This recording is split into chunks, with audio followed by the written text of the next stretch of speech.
Hello again and welcome to Union Insider, Summer of Soccer Edition. Alongside Dave Leno, I'm Sage Hurley. Sage, great to be back with you. Well, after some impressive performances in the group stage in round of 32, the road, unfortunately, to the World Cup final came to an abrupt end for the U.S. men's national team, falling to Belgium by a 4-1 scoreline. A lot to discuss and break down. Sheanon Williams will join us in a moment. But first, let's take a look at how the game went down, because the trouble started less than 10 minutes in.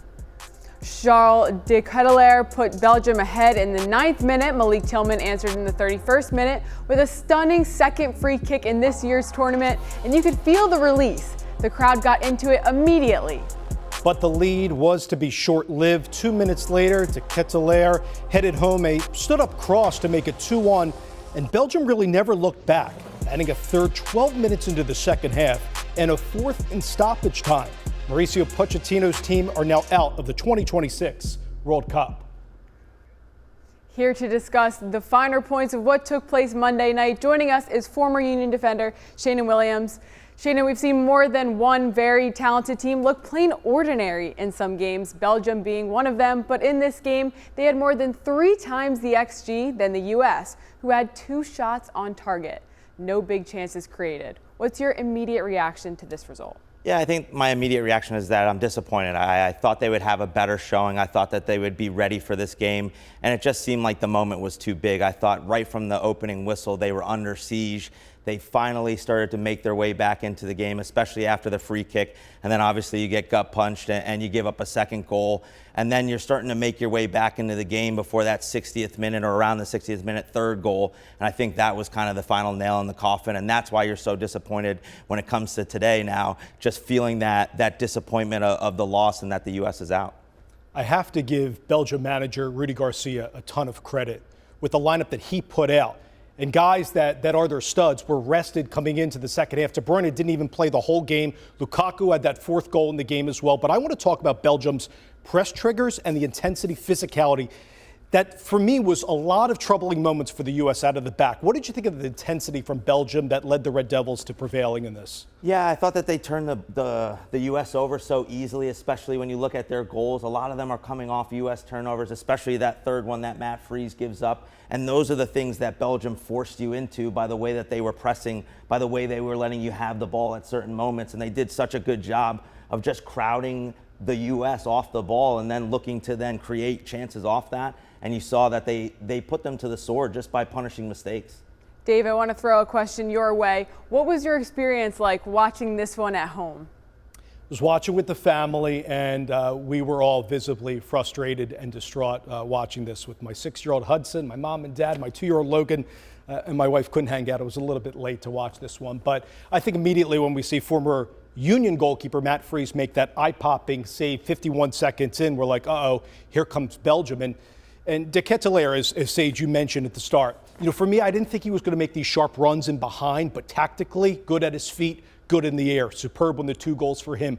We made him, and he does play well in Italy, but we made him a star in the matchup. For me, there was just a cacophony of errors by the U.S. out of the back. And Sheanon and Sage, that surprised me the most because we couldn't pass out of pressure like we did in the first 2 games where we were on the front foot. Seemingly the first 10, 12 minutes, we were playing with a low block and Belgium was going right at us.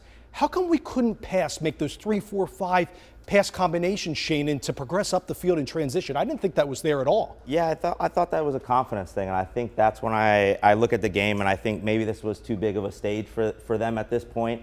We looked at them and thought that they were ready for this, and then the moment comes and they didn't look sharp. And I think you're talking about the short passes and those things.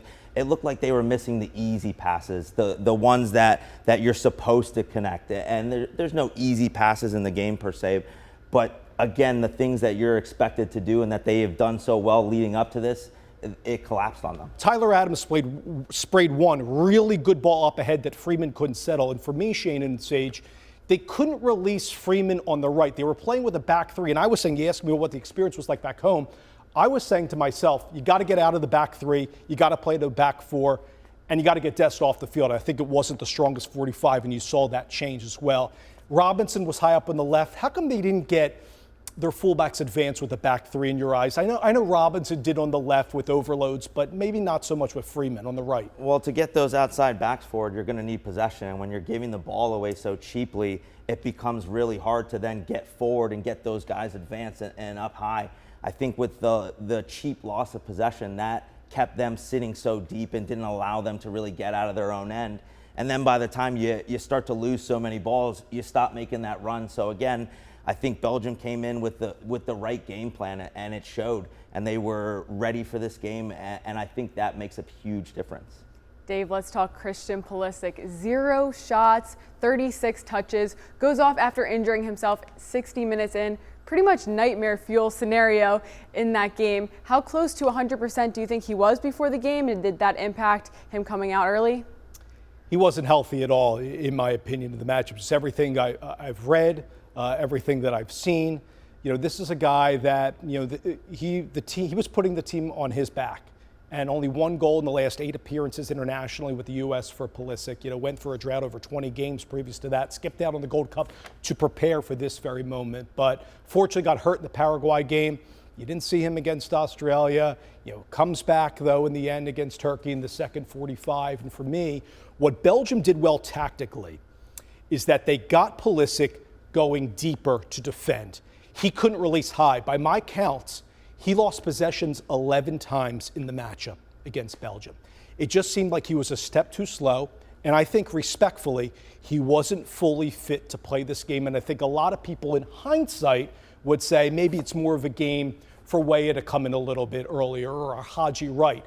Even for me, and yes, I'm putting my Union flag up in the air, even a Brendan Aronson with the pressing cues that Brendan can make and the intensity he can bring. But for the U.S. with Pulisic on the field, you cannot score with Tillman and then allow a goal 61 seconds later. As you know, that is the cardinal sin in our great game. You cannot concede right after scoring. And I think for this U.S. team, and with Pulisic on the field, that was a death blow in the matchup. Sheanon, we saw a level of timidness and fragility that just hadn't been present in recent games. No Lukaku or De Bruyne in the starting lineup for Belgium. What went wrong? Well, you said it. There's levels to this, and you have a team that's played in really big matches, whether it be the World Cup, whether it be Champions League finals, whether it be English Premier League or in Spain or wherever they're playing, and they're doing it week in, week out. We come to the U.S., and yes, we have some guys playing overseas in really big teams and whatnot, but it's not everybody. And when they have that experience, it's hard to then compete. They've been in those big moments. They don't feel the pressure the same way the U.S. is feeling it, being at home, being on the world stage, being asked to perform. Thanks, guys. We're heading to break with this week's trivia question presented by United Concordia. What is the furthest stage that the U.S. men's national team has ever gone into a World Cup? The answer comes later in the show. Union Insider Summer of Soccer Edition is back after this. Welcome back. With the playing of the round of 16 match between France and Paraguay, no more games will be hosted at Philadelphia Stadium, and the city's role in the festivities has also come to a close. I want to hear from both of you here. What has it been like just existing in the city of brotherly love during this really exciting summer of soccer? It's been so exciting just to see everybody in the city, everybody having a good time. It's been all, for the most part, all in good fun, and I think that's what the World Cup is all about. There's been so many different cultures that have come into our city, and they just did such a good job of keeping it organized, making sure that everybody was having a good time. I'm looking forward to the rest of the World Cup. Sad to see that it's going to be gone from Philadelphia. It's truly been a cultural exchange. Dave, what has it been like from your perspective? Philly and the surrounding area showed out, which I love. Fan Fest, I saw Sheanon there. That was a hit. Sage, I knew you were at all the watch parties. We've all been to World Cup games. For me, that's a big lasting memory with my son going to one of the games at Philadelphia Stadium. And it was a soccer celebration. I think you had people that were coming from around the world that maybe never experienced a World Cup event. And then every game I felt, in talking to a lot of friends and family that have been to multiple games, like both of you, lucky you guys, I didn't have the right contact. That was just exceptional, right? Because every game was like a Super Bowl. And for me, it's bringing all the cultures together. That's number one. Philadelphia did a great job having FanFest free, all the watch parties around. But more of all, I'll say this. It's people that maybe don't come from the same paths in life talking to one another that normally wouldn't. I'm going to get my hair cut. We're talking about soccer. Maybe we would talk more about the NBA or the NFL. It's going to market the other day for me and talking about the Mexico-England. Terrific matchup that brings people in. And this is a huge moment for MLS. Despite the U.S. being out, we have over 40 MLS players into it, a ton of former Union players, 4 on the U.S. team, 2 in Danley Macanio on the current roster. MLS has to grow from this. And I believe like they did in 94 to get to the 96 inaugural year, they will despite the U.S. being out of the competition. I completely agree, Dave. And really, like you said, you're going into stores, shops, restaurants, everyone's talking about soccer and everyone's talking about the beautiful game and all of the amazing things that it can bring during a summer like this. And hopefully people will buy in and want to support their local club. And Sheanon, speaking about the local club and the growth of MLS in this moment, as you played in our great domestic league, is how can the U.S. attract more of these international players? That's first. And secondly, how can we keep our talent on the U.S. men's national team saying, hey, despite all the goals and the aspirations to play in Europe, to grow the game here in the United States? To continue to grow the game, I think they have to go out and search for the next young star that wants to build their brand in MLS, and I think that's going to be huge after the World Cup ends. And then for the Union, I think moving forward, you have to try and build off this momentum, have to try and get all those fans that you saw at Union Yards to come back. I know that they were signing people up for season tickets out at FanFest. So again, just trying to build off of what's already there, I think is going to be huge. And I'm excited to see where it goes from here. Every World Cup is a chance to grow and to see where we're at. And this is a great marker for where we're at right now in 2026. Where are we going to be in 4 years? Is it going to look different? Is it going to be better? Is the MLS going to be one of the top leagues in this world? So I'm looking forward to seeing how it grows in MLS, especially the World Cup being at home in the U.S. I think that has brought a whole new atmosphere. The city was alive on Monday night, just like it has been for every U.S. game so far in this tournament. The bars were packed, news anchors were in USA kits, Lemon Hill was a mob scene. The vibes were immaculate. Talk to me about how this World Cup felt different to you. Yeah, I think it's just being on home soil, seeing your neighbors talk about the World Cup, seeing people like Dave talked about that don't know soccer or that aren't familiar or just get involved with it, want to walk down to Lemon Hill, want to go and check something out. I know that so many people have been caught up in the world soccer fever, and I'm excited about it. I'm excited for those people to continue on. I hope they do continue on watching soccer and joining us in this beautiful game. I have one more question for you both. You both have young kids, and a lot of people talk about the importance of engaging the younger audience when growing U.S. soccer. How have your children enjoyed this summer? They've had such a good time. They're watching games. They're wanting to go to FanFest and do the charm bracelets and all these different things. I think the World Cup has just done such a good job to not only market to the soccer fan, but also everybody else that wants to get involved. And there's been so many great moments, with my kids that I'm excited to see where it goes and excited to see her love for the game grow even more. Oh, you better believe it. I waited in line close to an hour with Hudson on those charm bracelets at FanFest.